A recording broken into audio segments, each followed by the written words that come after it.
going to be recorded. And now I'm going to pass it over to Ricky at Prism Report, who we partnered with for this event. Thanks, Ricky. Hi, everyone. I'm so honored to be here today alongside all of our other wonderful speakers. My name is Ricky Lee. I'm the developmental editor at Prism Reports. We're an independent nonprofit newsroom led by journalists of color, and we're a newsroom dedicated to collective liberation and justice. My role is to help develop and lead special initiatives within our newsroom. And the one that I really want to talk to you guys about really quickly before we go into our other panelists and speakers is our Right to Write project. So I have a very, let me see if I can share my screen here. Just a quick couple slides so that everyone can see. Okay, so our Right to Write project is an editorial initiative in which we work with incarcerated writers in the US. It is rooted in the legacy of BIPOC revolutionaries, writers, and reporters whose work from prison drew greater attention to what was happening behind bars and across the nation.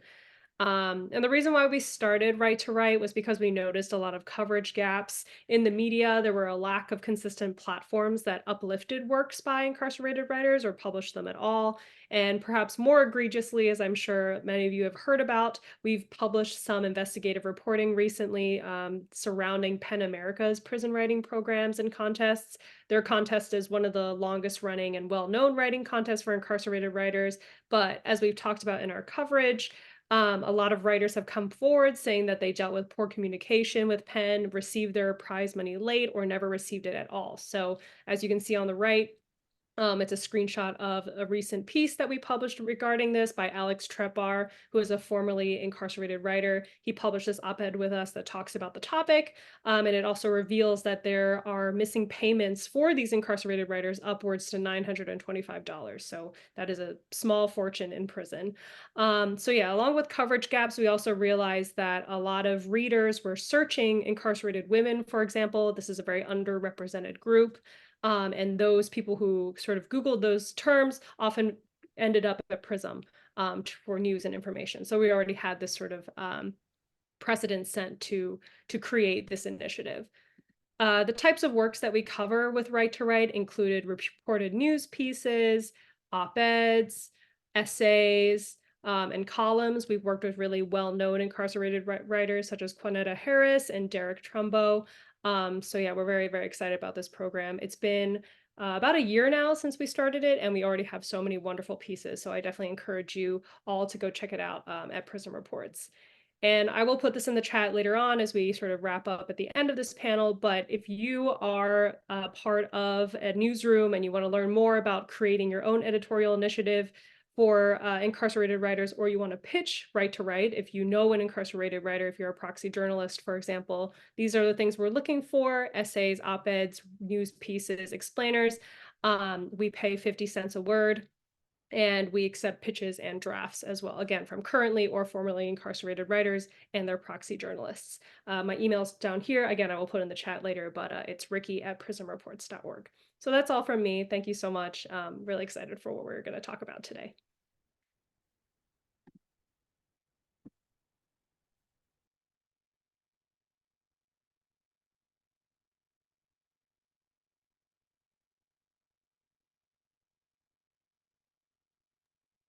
Thank you, Ricky. We'll turn it now over to Khawla.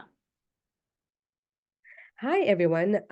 Thank you, Tiana and Ricky. And hello, everyone. Welcome to our panel discussion, Behind Enemy Lines, Incarcerated Journalists Fight for Press Freedom. My name is Nakua. I am a criminal justice reporter and organizer at the Freelance Solidarity Project, the digital media division of the National Writers Union. I'm a little sick today, but nonetheless, I'm really excited to be here today to be joined by 4 panelists who are all formerly or currently incarcerated journalists that I greatly admire. The idea of this panel came about last summer after reading an article by the New York Focus about the New York Department of Corrections quietly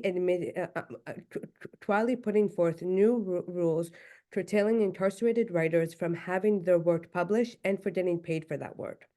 This article got a lot of backlash, and the DOC revoked the policy.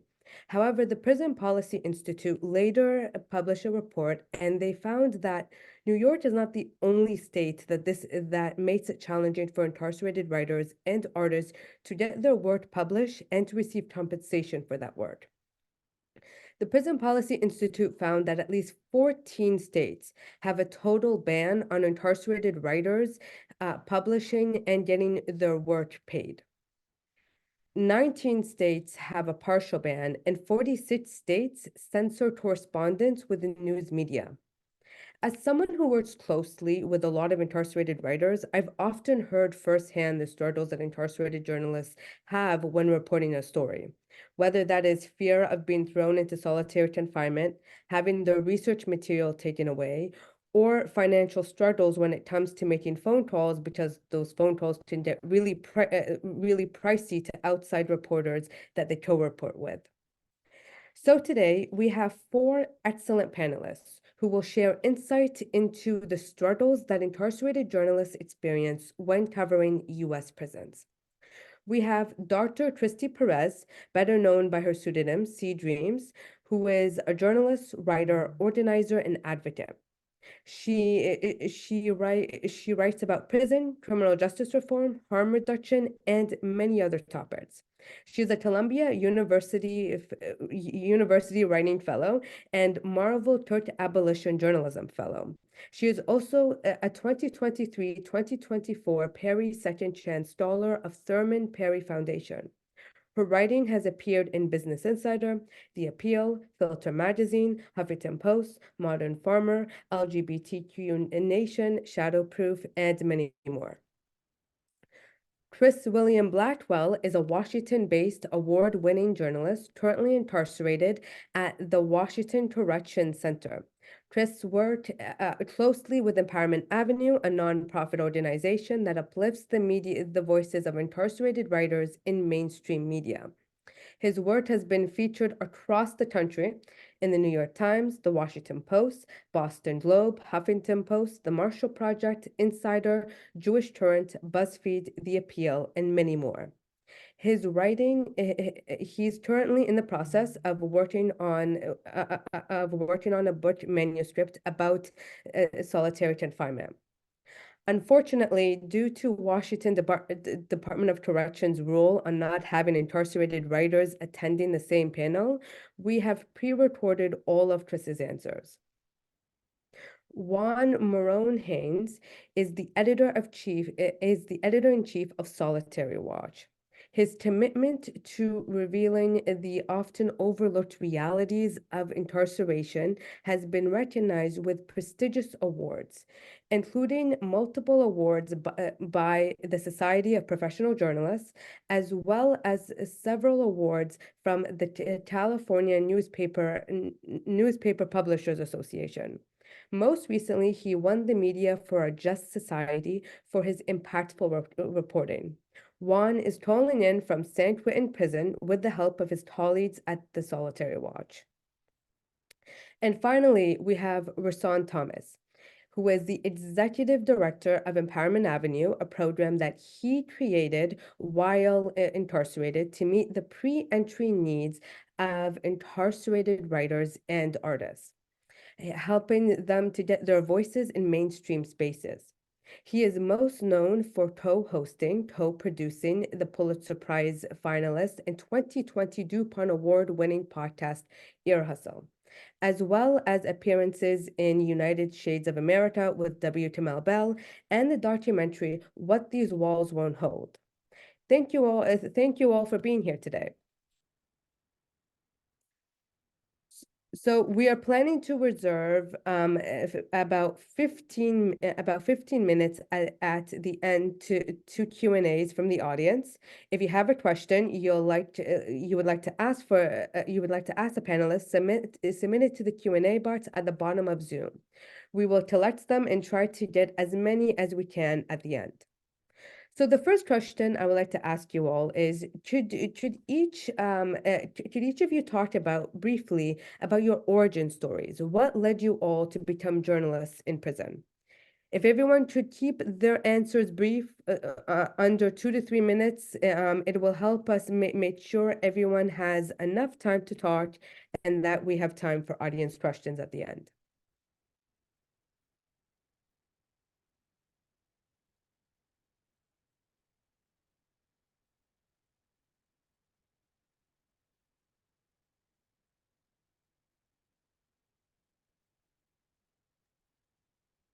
Christy, I think we should start with you since you are on our screen today. Okay, sounds good. I was trying to be sure. For me, I felt like prison had a way of having control over the voices and the bodies of people. And I found that when I did see stories related to the carceral system or to policing or surveillance, that they were usually in a very slanted view and that they tended not to take into consideration the humanity of those people who are existing in carceral spaces. And typically the narratives that were within these stories tended to side with the power structures that already exist. And I found that a lot of stories would emphasize, for example, the conduct or the charge that got a particular individual incarcerated rather than the conditions of the confinement. I found that these articles, when they were written, whenever we did manage to get coverage, weren't thought-provoking. They weren't challenging people to see that the way that we house or confine individuals in the prison system is actually a reflection of ourselves as a society and a culture. It says a lot more about us, the conditions we confine people in, than it does about the people who are confined there.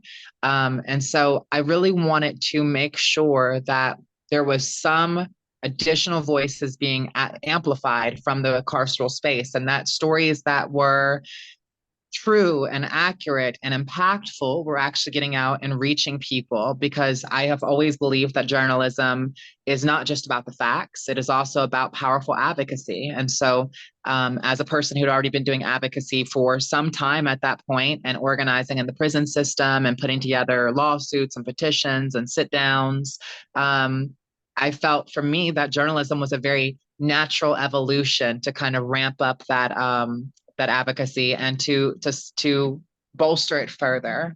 So that's how I got there. Juan, how about you? How did you what's your origin stories? What led you to become a journalist in prison? Okay, so I've been in San Quentin since 2007, and at that time I had been incarcerated for about 15 or 16 years. And so it was a culture shock coming here to San Quentin, because this is one of the first prisons where I actually felt and was a part of a community. And so this was building on me. And so I got into journalism, I'd say out of necessity, because the type of journalism that I practiced for about 15 years, or even still today, it was very basic. It was very simple. I wanted people to understand what I was seeing and what I was hearing. And so I was very kind of, what is this place? And so I didn't have to, and I used to have this story. I tell people, I don't have to tell people that prison is a fucked up place, or I don't have to, tell people in prison that it's screwed up. I never had to do that. I never had to advocate. Advocacy wasn't my purpose. My purpose was simply to tell a story about the people I saw and heard, because their lives would describe the situation, the condition. And there would always be this lingering question. Is this the way we treat each other? Is this how we deal with problems that we have in our society? Is this the answer? And I wouldn't have to tell people that this is not the answer, because it's obvious. Prisons aren't working. It's obvious. This isn't an answer. It's obvious that, the solution to problems we have in our community, such as our failing schools, our failing healthcare, our dismal, the ability for a person's ability to take care of his family, the end result is what we were seeing inside of our prisons. But the people who are in prison are not discarded, because the people in prison are an extension of our community. So I use journalism to tell these types of stories about everyday people who winded up in a place that people don't truly understand. And to this day, I honestly believe people outside of the walls of prisons don't understand exactly what's happening inside of prisons because they won't even look. It's my job as a journalist to make them look. Yeah, yeah. Rahsaan, what's your origin stories? What led you to become a journalist in prison?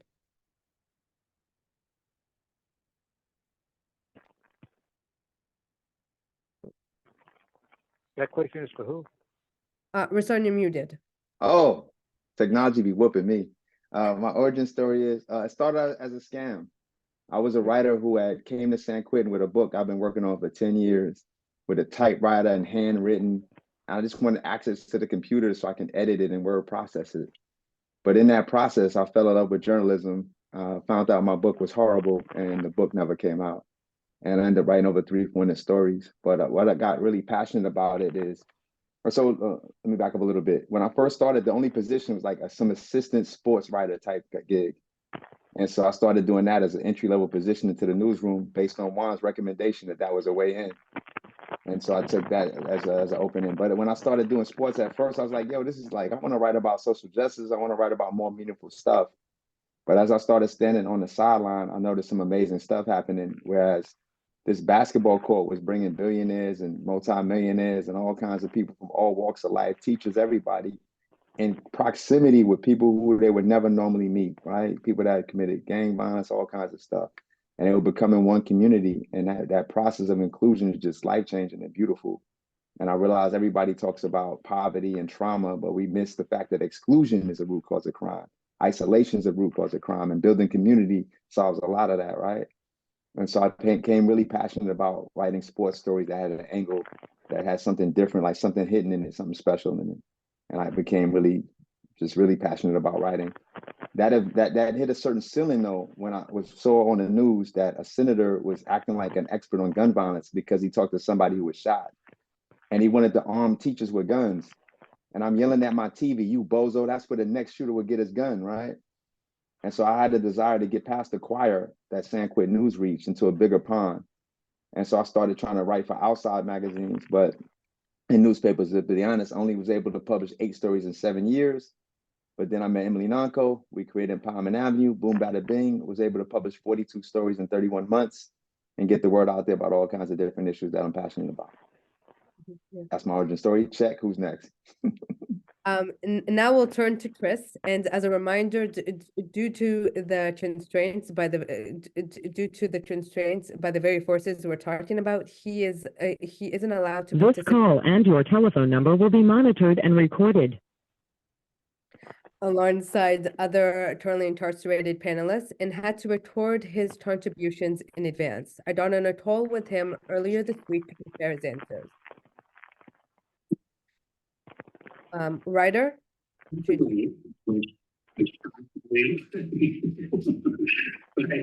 I went through, and dropped out of school at a very young age, and then thankfully, was encouraged by some incredible other men inside the prison that mentored me to go for a college degree, which, took years of just being able to prep and go to prep classes to even be ready to take college classes.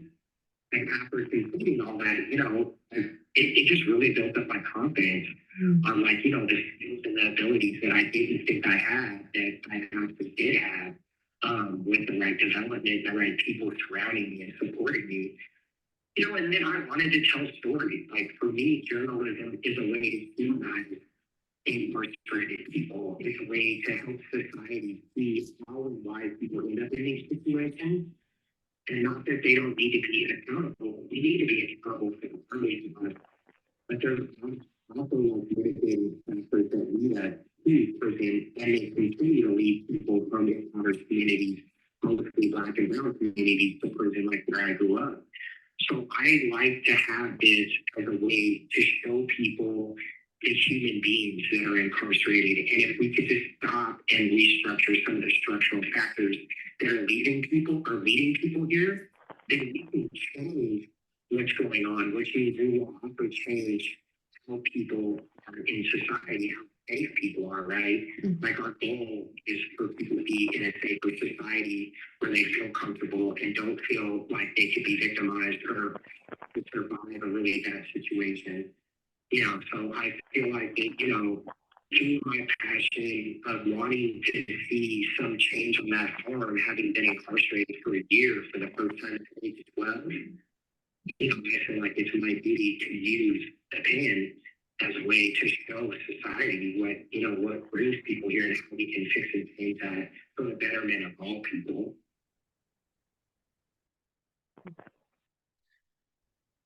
So the second question I would like to ask you all is, what are the biggest roadblocks that incarcerated journalists experience when doing their jobs? I'll start with Chris. What are like some of the biggest roadblocks that you experienced? So I would say that the biggest roadblock is, the circumstances and conditions that we're under when we have to do this work. Like the lack of access to technology, everything that we get coming in and going out is censored, things that can be just simple stuff related to journalism or research can be censored, contraband and things like that. So it can be really hard to fight and to prove the things that we're talking about in the theories that we're discussing in our pieces and articles. So I think, for us to do that is it's often take, 5 times the work you would normally do. And having to go through all these levels of censorship, can be very difficult because we also put ourselves on those with administrations and stuff that we're not dealing with topics and subjects that they don't really want the narrative to be framed as it actually is for society. So I think that that's a big thing. And then just, not always second guess and question harder than any other journalist. I feel like even with publishers, I have to prove things that other journalists may have to prove.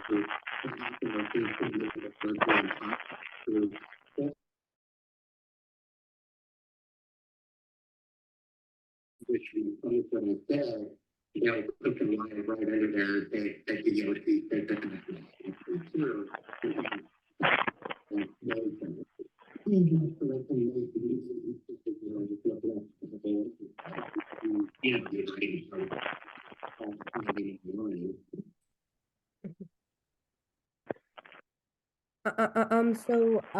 Christy, Rahsaan, Juan, what are some of like the biggest roadblocks that you guys experience as journalists?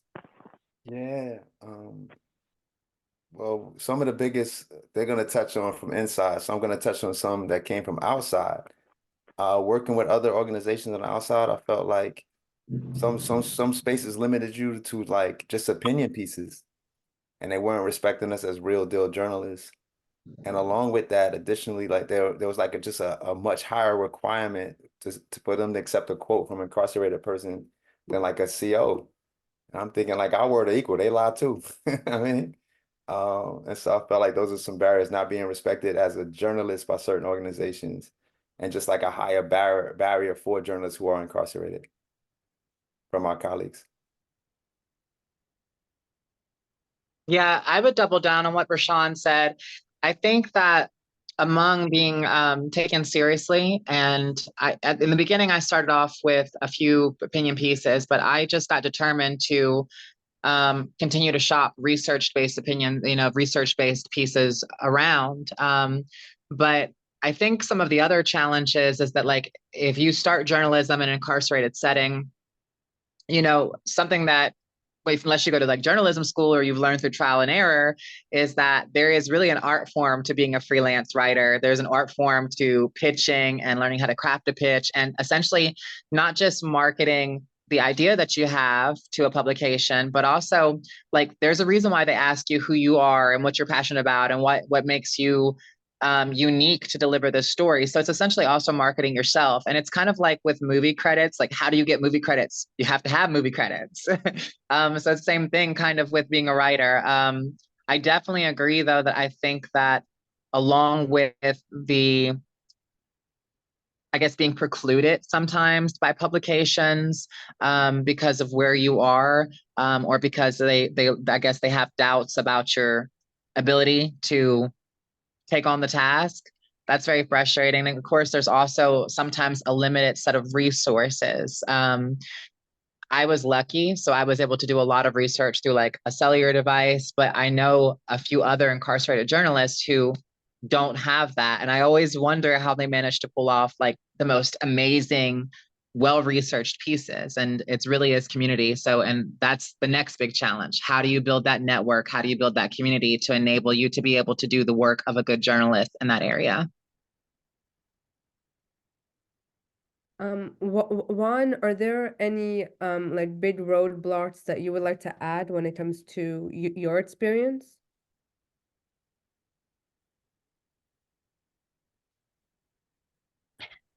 Someone should unmute Juan, who's a co-host.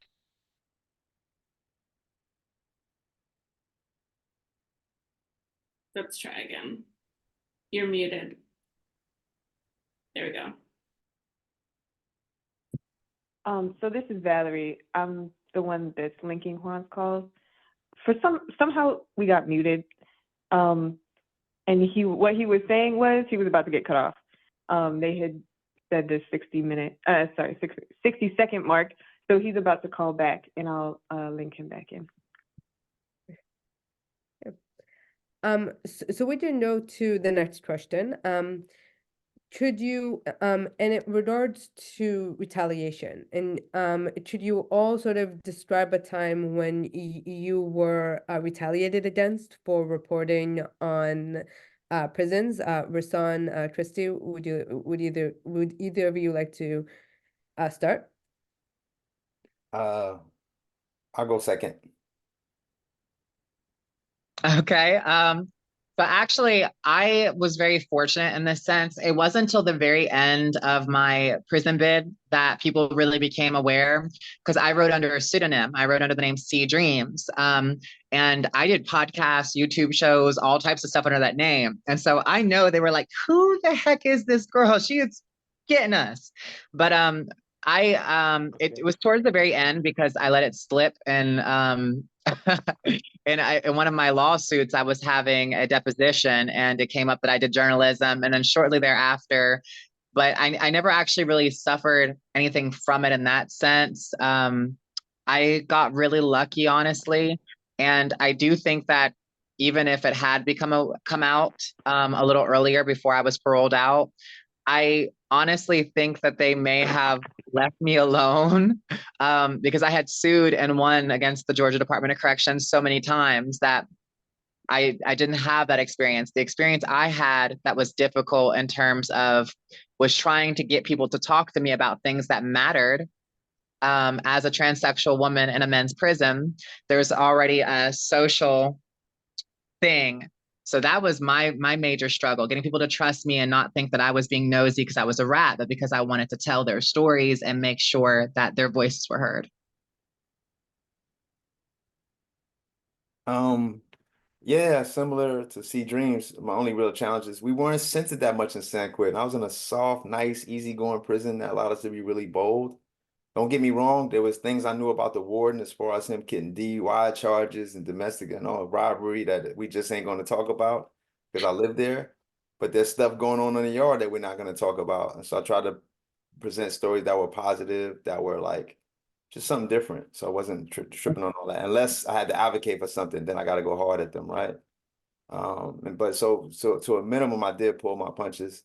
The biggest challenge is not really much of a challenge to me. It's just really understanding, which is I think all journalists need to know, that when you have to live with the people you report on, you have a different level of respect I think all journalists need to have, right? And so I'm not even sure if that's an obstacle, but it definitely, and if anything, it probably was a plus. But it just was a conscious reminder that you were reporting on people you live with, and so you do so with the utmost respect.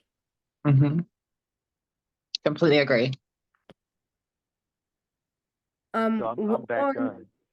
Juan, could you describe a time when you were, retaliated against for reporting on prisons? Yeah, so, that's kind of like, for me, I don't have anything tangible to like really point to as far as retaliating, because for me, I mean, I navigate a super challenging position as an incarcerated journalist. Mhm. I'm very independent, and I'm going to do my job under, it doesn't matter the circumstance. And I don't do that because I'm brave or courageous or anything like that. It's because I'm just going to do my job. And so I could say it's challenging because the same thing that Rahsaan is talking about, I live in this community. I've been living in this community since 2007. And so, but it's me navigating and understanding the difference in my relationships. I have a relationship with incarcerated people that I value. This call and your telephone number will be monitored and recorded. Because incarcerated people are the subject of probably about 95% of my reporting is our circumstance that I report on. That being said, I also have to report on like some of the systemic things that are wrong with prison that are reflected through incarcerated people. And so navigating and being able to talk about like the Punished for Being Sick series of articles that I wrote, which just simply dealt with people putting in solitary confinement because they're sick or they have an infectious disease. I wrote a series of stories on that. I wrote about chickenpox. I wrote about Legionnaire's disease. I write about some of the conditions in prison in which I feel a little uncomfortable having to, write these types of stories about the administration. They're going to happen. And at the same time, that there's a lot of things that the administration does that I write about that are beneficial to incarcerated people. I'm not that's kind of like a loose term, a lot of things, because there really isn't a lot of things, but they affect a lot of people. And some of the drug treatment programs or the rehabilitative or restorative justice programs that occur right here at San Quentin, I write about I support that type of journalism because they affect people on a very individual and specific way. If there's a policy that's in place that helps reunify families or get people out of prison sooner, I want incarcerated people to know about these methods, because this isn't where people belong. It's just, I have this fundamental belief about prisons that they are not helping our society in any tangible way. And so how do I tell these stories? And it's challenging for me to get people on the outside to understand exactly what's going on here and why our lives affect their lives in a very tangible way. And so today is challenging for me to explain the good, the bad, the ugly over what California is doing about its prisons right now. It's always been overcrowded until the overcrowding, mass incarceration begins to end in our nation. We're not going to find solutions to larger problems. And so it's very difficult to me explain how poisonous the carceral system is to our society as a whole. How do I tell that story? And so most of my challenges are on systemic or philosophical levels of that. To plainly tell this story so the average person who thinks they're not affected by prisons know that they're actually being affected by it. Can I add something to Juan's? I don't know if this is true, but I feel like Juan is the boldest journalist I know in San Quentin for sure. He publishes stories that I'm scared to write. And I know that my charges are more severe than his, and I made the first parole board, and he's still trying to make the parole board for the third time. I don't know if there's a correlation, but I know something ain't right. Yeah, I know something ain't right. Yeah, that's true. Actually kind of wanted to does tag not on. add up. Yeah. Tris, could you describe, retaliation that you might have experienced when it comes to your reporting in prisons? Yeah, I mean, and these things can often be hard to prove because, like, I know my mail gets censored more than other people. I will have something sent, and it can take up to 2 weeks to get it, or I can tell that it's been copied. I've, had situations where I ended up, especially in COVID, when I was writing about COVID a lot, where I ended up under quarantine or going in a hole, when we didn't feel sick, or when I wasn't sick, and it said that, oh, we're putting you in solitary to protect you from being sick. And then I've also had other situations, where on my visit list have been harassed and stuff like that. So I mean, it's like these things happen a lot, but they're also really hard to prove, right? So even though I can say they're happening, there's often no paper trail. It's kind of ambiguous, like how that's happening or who that's happening to. And I've seen a lot of other people, like even myself, I've received, multiple cell searches, things coming up missing in cell searches that's related to the word, messages coming in that are on a timely thing with a publisher being delayed days before I get them. So like the deadline, which makes it also one of the more barriers for publishers not to want to work with incorporated people.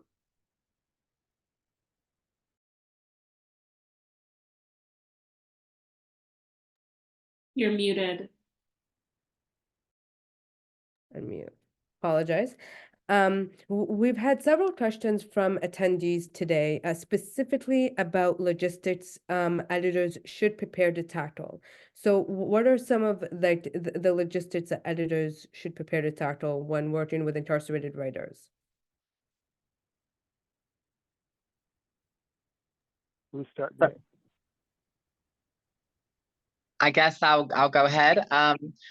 Definitely, I think that editors need to be aware that incarcerated writers, incarcerated journalists tend to have schedules that vary in terms of accessibility.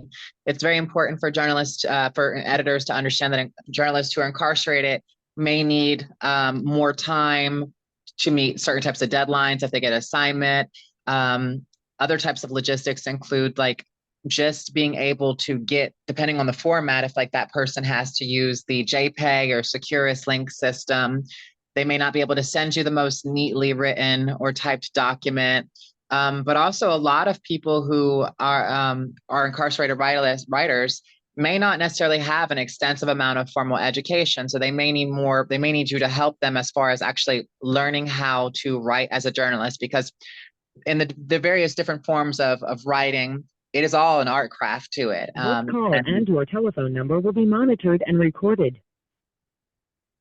And so that's really important. I have found that a piece of advice that I think that editors should keep a document that is prepped with tips and tricks to help that person, that incarcerated writer, to understand, what is a lead, what is a nut graph, the who, what, when, where, because I think that with incarcerated writers that I've worked with, especially since my release, because I helped put people on with contacts that I made when I was working in this prison system.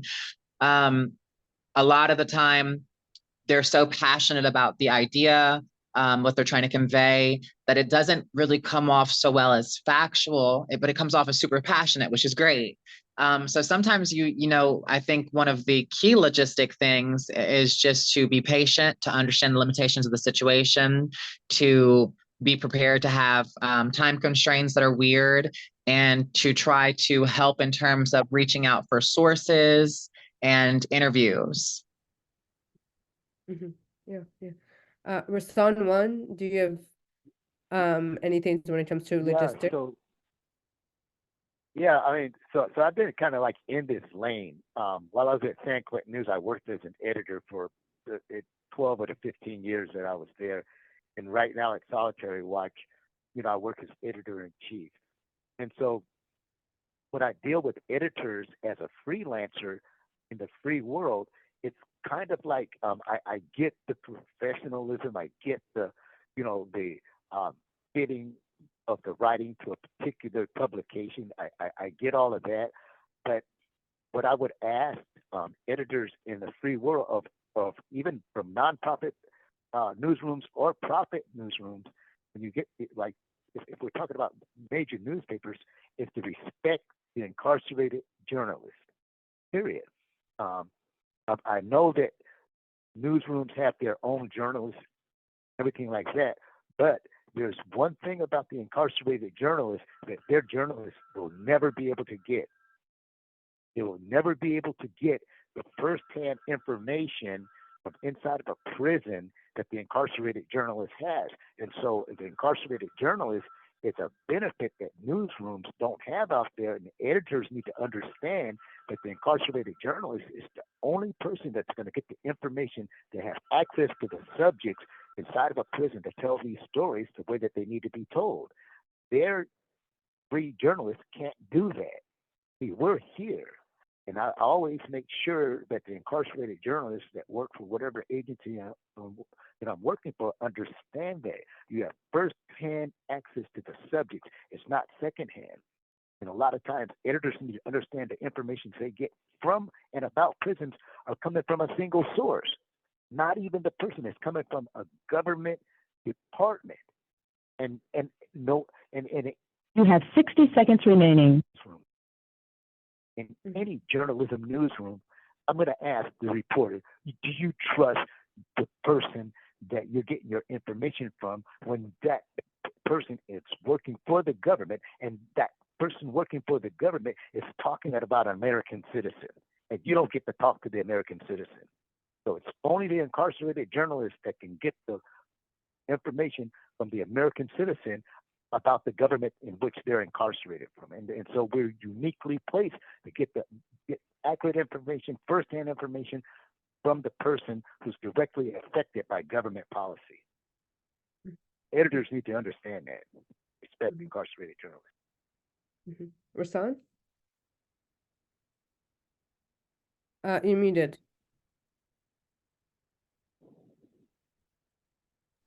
As you see, me and technology are best friends. So I got about 3 things to say. One, editors need to learn how to work directly with incarcerated people and, put Empowerment Ivory out of business. A lot of times they don't work directly with the, like Type Investigations is dope. They do work directly with incarcerated people, but most don't. They have to go through us. And so we end up stuck in the middle. The other thing too is the understanding that what it takes to type out a story. We don't have like a Microsoft word processing program where we can just go back in and make changes. And so we need, I like to edit by numbers. You write a number where you think I need to add something, where something needs to be changed, and then I can just respond to those numbers instead of rewriting the whole thing.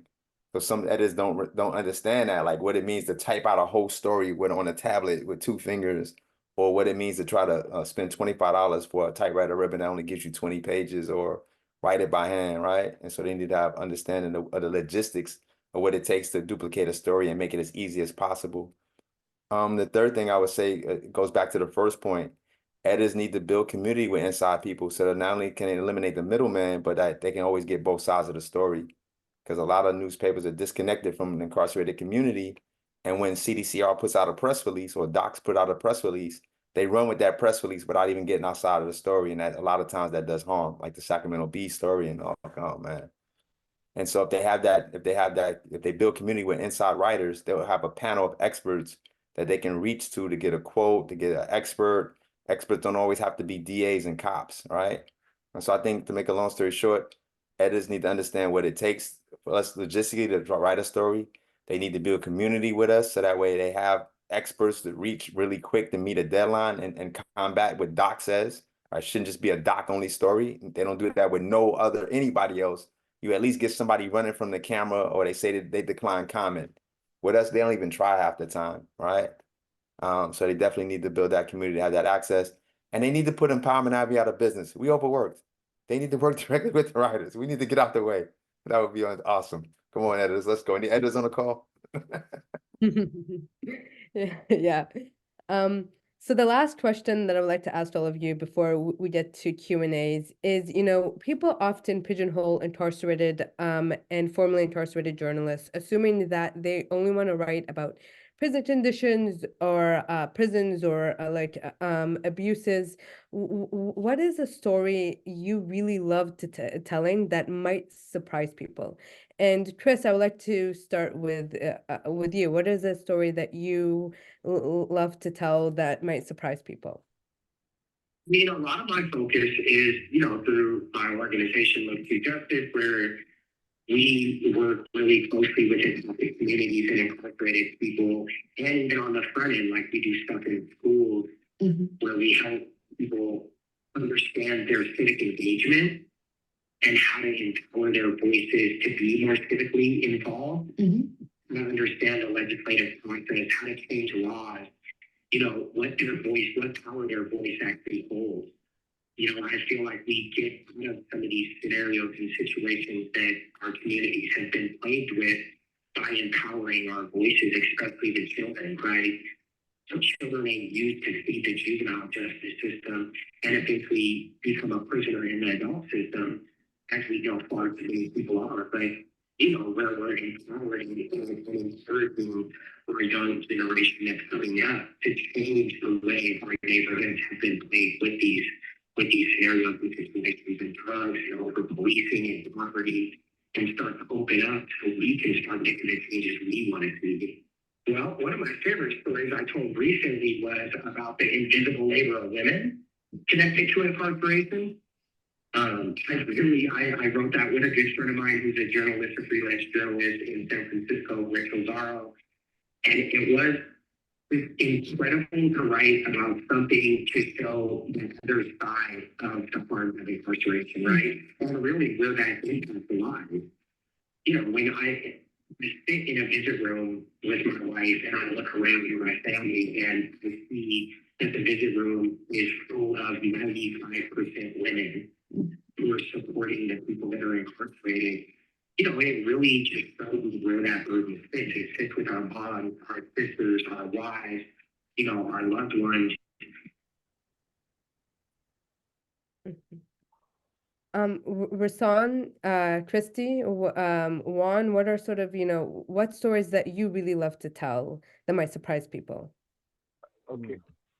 So I got this story, right? Like a lot of times the stories I like to tell are the ones about family reunification, about it has a touch of family in the most unlikely places, and that's in prison. So I tell this story about this program that we have at San Quentin called Get on the Bus.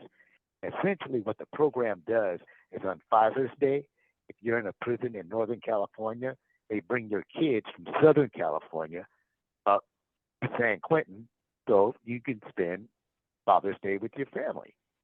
And so there's this, so every year this happens, I started covering this story. I did it for about 6 years in a row.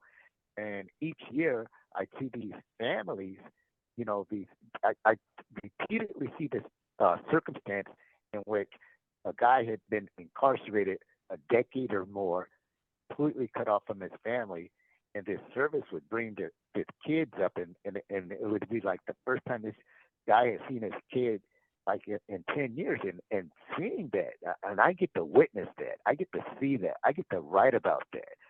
And it was like, it literally would sometimes bring tears to my eyes to actually see that.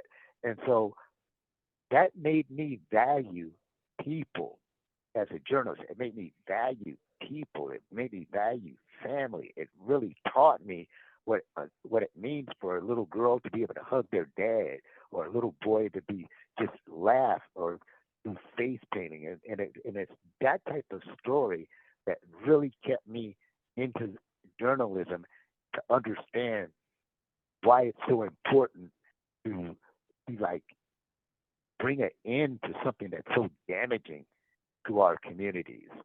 So I tell that story a lot of different ways, but those are the type of stories that I like to tell, and those are the type of stories that I like to write about. Anytime I have the opportunity to see people come together or see someone leaving prison going back to their family, and the look on that person's face. I'll end it with this.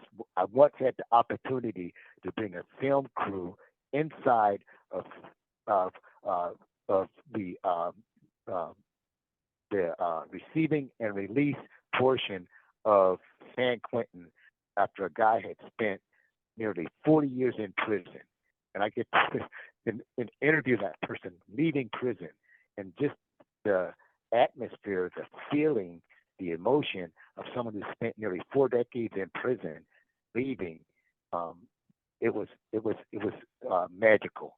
And so those are the kind of stories that I love to tell. Mm-hmm. Yeah. Rahsaan and Christy? You muted again.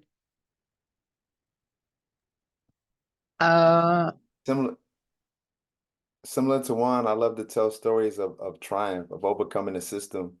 And the story I want to tell, I get to tell a lot of stories, like just really great stories with hustle, great stories as a journalist, great stories as a creative writer.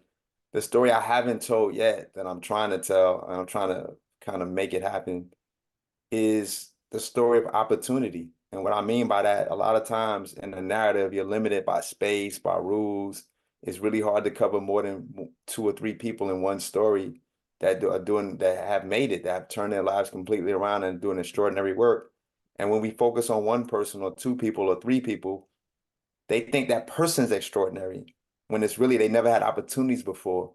They think it's a second chance when this person never had a first chance, right? A fair first chance. And so I want to tell a story about how our opportunity is the main character. This call and your telephone number will be monitored and recorded. Oh, I was traumatized. I thought I was back in a penta. So I want to tell a story about like how opportunity and inclusion and building community is how you stop crime and build public safety without bullets and handcuffs, right? And I'm trying to manufacture that story now through sports, ironically. The Golden State Warriors are interested in hosting a basketball game at the Chase Center against all the San Quentin Warriors who got out early on parole. None of them recidivated. All of them are doing well. Some of them are outstanding geniuses, but some are just regular everyday people. And through the power of like building community, they had outside support and the desire to change that helped them make it, right? And so I'm trying to make that story happen so I can cover it, and hopefully we can do some big things with that. Yeah. Christy? Yeah, so for me, I feel like that's a really good one to go to. I have written quite a bit about the importance of community in prison.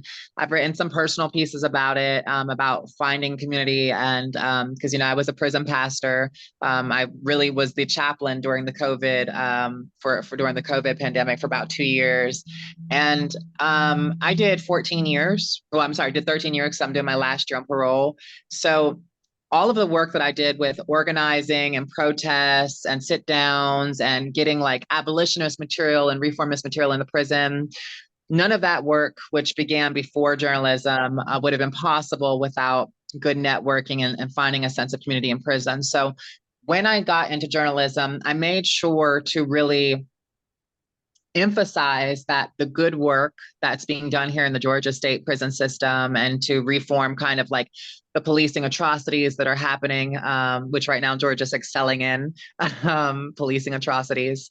I really wanted to drive home that none of that good work could be done without. This call and your telephone number will be monitored and recorded. There are some great organizations that have sprung up from the prison system, like Georgia Prisoners Speak, GPS, which is basically, they created it in response to COVID and all of the really just lying propaganda by the Georgia Department of Corrections, trying to make it seem like everything is kosher, business as usual, carry on, there's nothing to see. So a bunch of prisoners came together and networked through like 25 different prisons to create Georgia Prisoners Speaks, which is pretty much like their own press and public relations mechanism. And I was really super inspired by their work. So I try to, utilize them and the information they've dug up and the images and videos and other organizations that are popping up from inside of the prison system as well.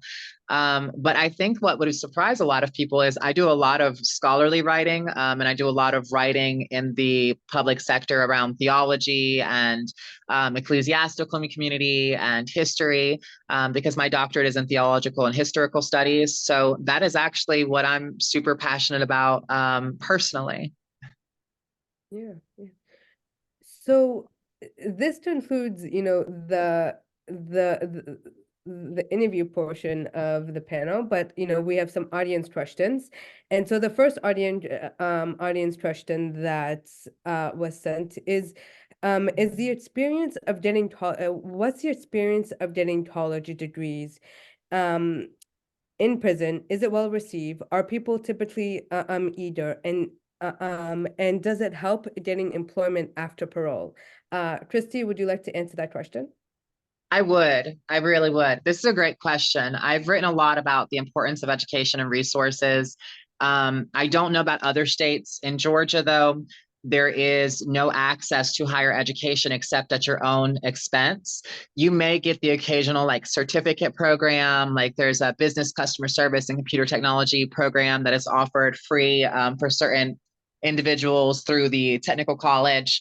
But as far as attending a genuine university, higher education, resources are pretty limited in Georgia. I think just a few years ago, they all opened up a pilot program at an Ashford University pilot program at Hancock State Prison. The people going through that are able to get a associate's or bachelor's degree in like business or social science, stuff like that.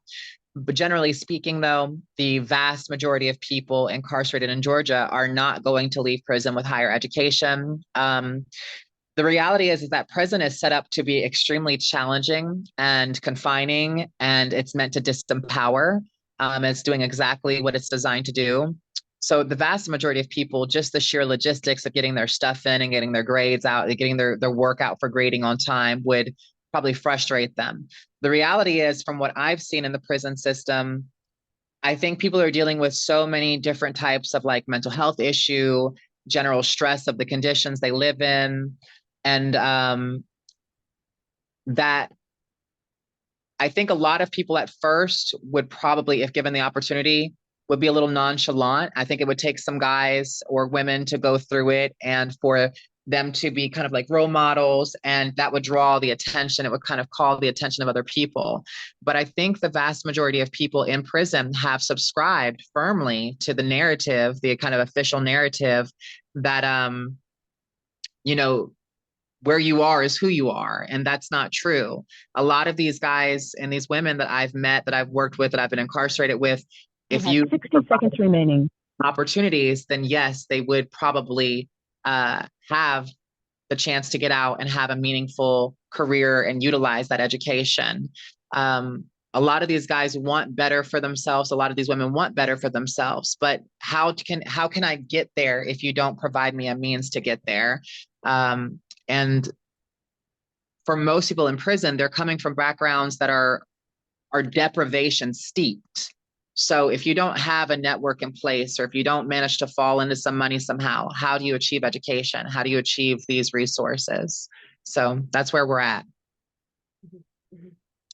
Rahsaan, do you have any opinions on education? Yeah, I Yeah, can't say. see, Dream. Okay.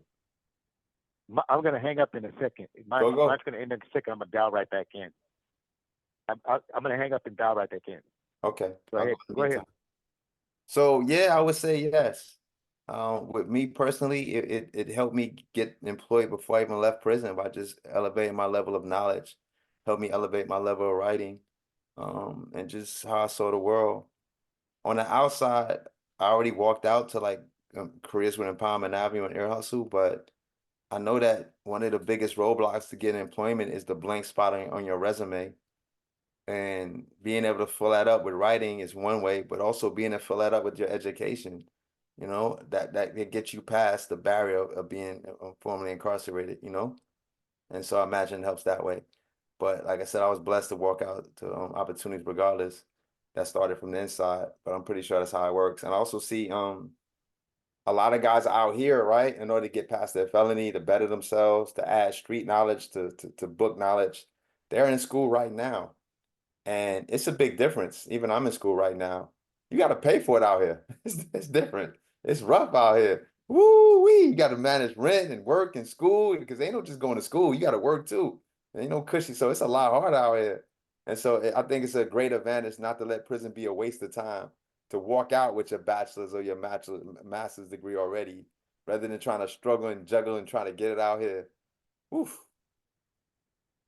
Yeah. And I would chime in and say, student debt It's real. is so real. I went through my bachelor's, my master's, and my doctorate program while incarcerated. I am buried in debt. Yeah. Ah, damn. That situation is real. I'm like, come on, Biden. I'm wondering, I don't know how this works, but I'm wondering if I just stay in a nonprofit All right, space I'm for back. 10 years, will the debt be waived? But in the meantime, is the interest rate going to go up? A collection agency is going to come after me? Is paying it for 10 years going to mean I really pay more in the long run? Just make the minimum payment to satisfy the interest. 10 years, you work in the nonprofit space, get it discharged. I hope that works out mathematically, because the minimum could add up to over 10 years. Mm-hmm.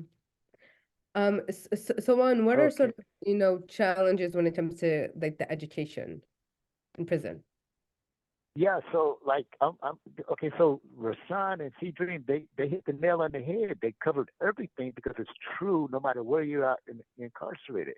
People think who are incarcerated think they don't have potential because they've never been given the opportunity. Like Rahsaan said, it isn't a second chance. A lot of people who are incarcerated had no chance off the gate. We're falling into these failed systemic problems that we see in society. It deals with equity and diversity. And so we're on the low end of the bell curve when it comes to the outcomes of these particular policies that have nothing to do with keeping people safe, with crime or anything like that. We're systemically put on the low end of the bell curve because we haven't had these opportunities. And so once you're incarcerated, your educational opportunities become even more limited, even with San Quentin that has these college programs. These college programs aren't here because they're in spite of these systemic problems. There's these educational opportunities here, and I'm not your typical person. I'm an exception to the rule because of the things that I had to overcome systemically in order to have the voice that I have. And I was fortunate, and blessed to be in a situation to where I had mentors who nurtured my journalism, my writing, my voice, and then I was surrounded by like-minded people. When Rahsaan and I were here doing this work, we may not have seen eye to eye on everything, but we had a mission, and that was to tell these stories as best we could, and we supported each other. And so that's kind of like that thing that we're talking about when we find community. And so these things are challenging in an oppressive community. And the one way I describe San Quentin is a city, just like any other city. We have a community. Difference between my community and the communities out there is I live in a police state. And so in a democracy, living in a police state is something that we don't cherish as Americans. And so, and that's what I live under. So, that's in itself challenging. There's so many limitations to meet for me to live as an American that it's unexplainable. So those are the challenges that I have to live with, while incarcerated. Mm-hmm. Yeah.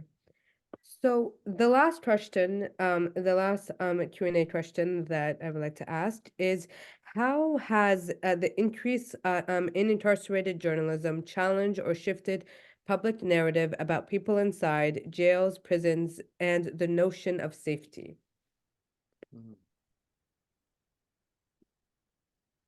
Well, Okay.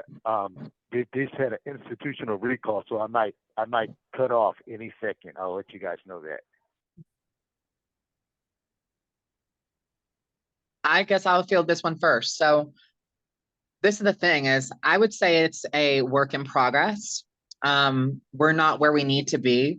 I think that there has been among people who are A, more empathetic, and B, more like socially intelligent in terms of being aware of kind of the justice issues and their interconnectivity, say like surveillance, climate, economics, environmental issues, and where they kind of abut against the carceral system or the prison industrial complex. So I definitely think that there is more awareness. I think that we have played a role in educating people who have an interest and have a desire to know about these things. But for example, I mean, look at this panel happening. And this is, well, the rest of the panels have not been about incarcerated journalists, but this is literally the 8th panel I've been on so far this year that has some type of connectivity or relativity with the carceral space, policing, et cetera. So I definitely think that we are making steps in the right direction. But the reality is, and I hope that I'm not the pessimist out of the group, the reality is I don't think that we've commanded that much of a paradigm shift yet. I definitely think that we're doing good work as far as being educational and being informative and calling out the bad where we see it and demanding accountability, and that we're in many ways compelling transparency. And that's the thing, is we can't say that our journalism has really pushed the meter to the point of causing some type of grand, profound impact when the system still continues to occult itself, to obscure itself. And the reality is the point of the journalism I do, I can't speak for anybody else, is to demand accountability and transparency and demand a system that its practices match its rhetoric. And I don't see that. I still see a system that is corrupt, that is broken. And I can't even use the word broken because it's functioning exactly as it's designed. And so I think that we're doing a good job at pushing the line. And I think that we're doing a good job at offering different perspectives and educating and organizing and impacting. But I don't know that we have shifted the societal or cultural perspective. Because if we had, I think that we would be having more substantial, more profound, and more fund-oriented conversations around what justice means to us. This call and your telephone number will be monitored and recorded. Where we would like to be in terms of justice. So that's my input. Yeah, I totally disagree for the first time today. I think we're having a huge impact, great impact, life-changing impact. And I was confused at one time too, because I've been doing this work for so long, trying to move this mountain rock by rock. And I look up 20 years later, the mountain look like it's the same size. And so it gets really confusing, but I realized I was looking the wrong direction. When I turn around, I realized all the little rocks that we freed from the mountain is a big giant hill itself right now. And for every little rock, the mountain has moved. And some examples of that, I got beat out by my mans in them, Chris Blackwell, for a fellowship. And like, he's the second person in Empowerment Avenue who got a fellowship while incarcerated. And so society, and actually Haymarket gave 4 fellowships out to people in prison. And so now we're being included in opportunities that are life-changing that you wouldn't even be thought of. You'd be lucky to get $200 from some publication of somebody 10 years ago, 5 years ago even, right? And so to see that kind, and then we're in every newspaper, the New York Times, Rolling Stone, the Miami Herald, and Suave won a Pulitzer Prize for his podcast, and also was a Pulitzer Prize finalist, right? Like, society is recognizing. And I thought that our voices would be a fad, like we were just going to be hot during COVID when journalists couldn't get into the prison and they had to come to us. But no, the demand is going up and up and up, and it would not go up. These people are businesses. They don't like us that much. They ain't a love thing. The demand wouldn't be going up if the public wasn't reading the stories, if the analytics didn't support the desire, you know what I mean? And so we are having a huge impact. So you got to stop looking at that mountain and start looking at this pile of rocks that I'm looking at.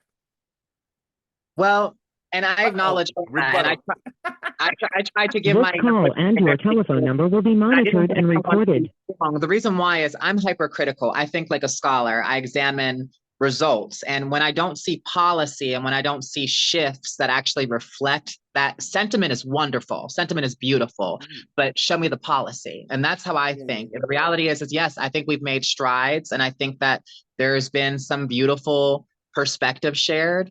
As I said, this is my 8th panel resembling this theme this year. So I definitely think that there is headway, that it's substantial headway. But until I see policies that actually impact a change in the police state that America is, I'm sorry, I don't think that we haven't served the assignment. So in California, where we get to do the most narrative stuff, right? We have the most access to narrative, right? We can do podcasts, we can do film, we can do all this stuff. I sat around a table where nobody was ever getting out. We all had 55 to life and better. I was the baby of the crew with 55 to life. And now all of us are out except Juan. Hurry up, Juan. You messed up the equation, right? And so I've seen policy shifts. Don't get me wrong. They shift in a way that they can shift back if we're not paying attention. They really careful about how they shifted, but they did shift, right? And so I am seeing it. And that's where we have the loudest voices. And so if you just get louder in other places, you will see more policy changes, right? We are making a difference. But the mountain is big, it's powerful, it's entrenched. They got a 400-year head start, right? This is not going to happen overnight. But I am living proof. I had 33 years to go. And I'm sitting here at this panel right now talking crap about the system. Life is good. And that's, a big part of what I've been trying to do now is trying to build up and kind of, I guess, promote incarcerated writers here in journalists and in Georgia, because we don't have that many. I have a few now that I've managed to get in publications like Filter. I have one that's been writing for Business Insider. But for the longest time, I think that California has a longer legacy of kind of prison resistance than prison organizing, even like a lot of the religious lawsuits around Islam and Judaism that have benefited prisoners in other states. Their genesis comes out of California. So Georgia, in many ways, I think that we're a little behind California in terms of kind of like the scope and the, I guess, volume of the prison advocacy. I think that Georgia is starting to warm up in that regard. But when I started writing, I didn't know anybody else from Georgia. I'd never seen anybody else in Georgia that had a byline. And yeah, I agree. Cali is proof of the concept. That's great. And I've been doing this work for myself for 10 years in Georgia. And I can only say that just in the past 2 years have I really seen organizations here begin to even care and to take it seriously. There was a lot of lip service about it, but I wasn't seeing the advocacy and I wasn't seeing the networking and stuff like that. So I definitely think that California has done good things and that they're pushing a meter there, but California is a little bit far away from Georgia. And we definitely need more people to follow examples like Juan and yourself. So we need to be getting to that point. I did 2 podcasts from a prison cell, was on a bunch of them, but the reality is that the prison system here is unlikely. The South is unlikely anytime soon to give journalists and incarcerated journalists such a free reached platform. And most people here, being a journalist in the South in a prison is probably going to mean a lot of what journalists in California have already faced. But the reality is we don't even have permission to do journalism in any type of form. So we need to get there. We need to get to the point. But as of right now, I don't know if you've been paying attention to Cop City. I don't feel anything good about Georgia. So Juan, what do you think? Like, how has the increase of incarcerated journalism challenged or shifted the public narrative about, people inside prisons, jails, and public safety?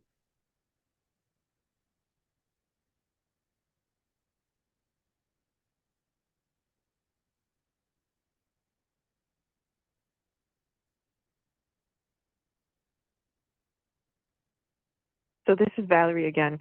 I'm worried that something happened that happens every 4 calls. which is that it cuts him off, but it doesn't hang You up. have So he 60 seconds remaining. can't call back and he can't say anything. So I'm gonna hang up on his end so that he can call back, and then hopefully we can reconnect him.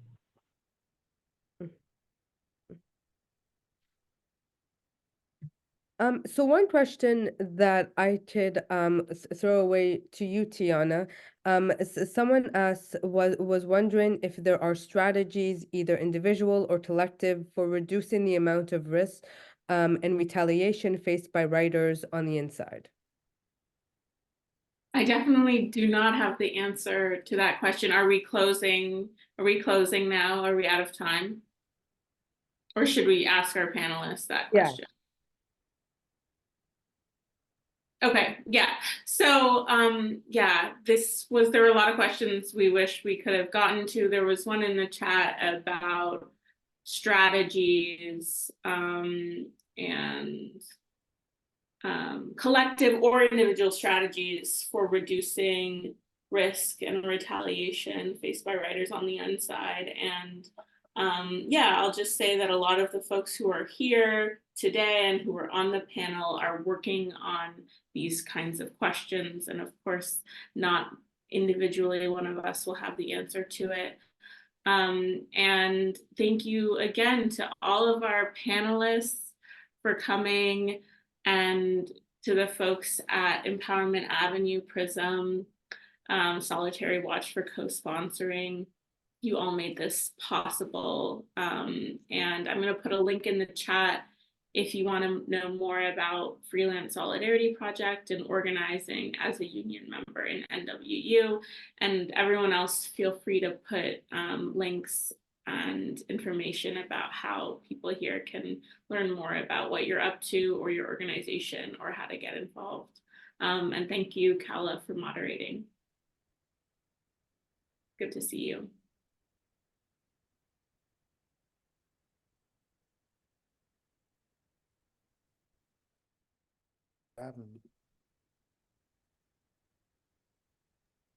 Khawla, did you have some concluding thoughts too?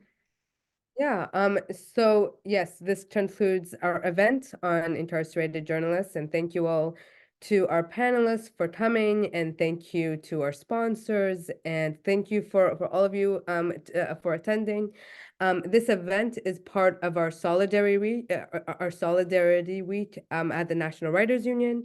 We have a bunch of projects that we are launching this week, including our Freelance Solidarity Challenge, where we ask freelancers to fill in our freelance survey after every project that they complete for the next year.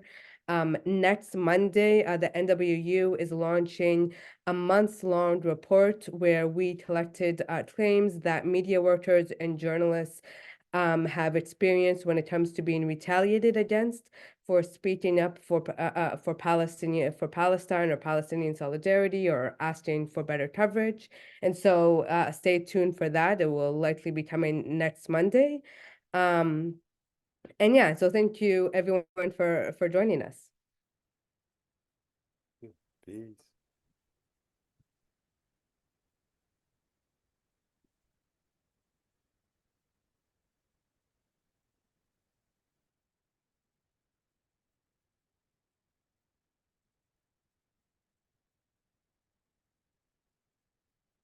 Can someone stop the recording? Is that possible?